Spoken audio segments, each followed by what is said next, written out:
এই আমাৰ 58তম দুৰ্গা পূজা বৰ্তমান আৰু এই অঞ্চলত কুমাৰী পূজা আমি বিশেষকৈ দেখা নাছিলোঁ। আমি ধন্যবাদ জ্ঞাপন কৰিম গুৱাহাটী উচ্চতম ন্যায়ালয়ৰ অধিবক্তা আমাৰ এই অঞ্চলৰে সন্তান ৰজেন কাকতি ডাঙৰীয়াৰ যি প্ৰচেষ্টা, তেখেতে ঘৰত প্ৰতি বছৰে নৱৰাত্ৰি নকুমাৰী পূজা কৰে।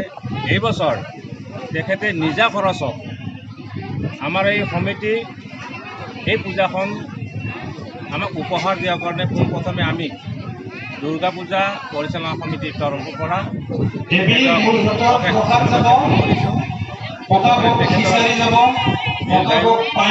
সুস্বাস্থ্য কামনা কৰিছোঁ।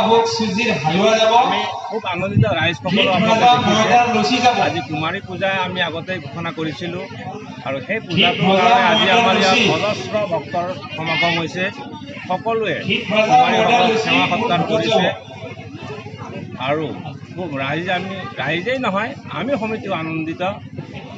আমাৰ খন্তেক পিছতেই এই কুমাৰী পূজাৰ যি ভোগ প্ৰসাদ বা নিয়মবিলাক শেষ হোৱাৰ লগে লগে আমাৰ এই অঞ্চলত যিমান ভক্ত আহে সকলোৰ কাৰণে তেখেতে নিজাববীয়াকৈ ভোগৰ ব্যৱস্থা কৰিছে।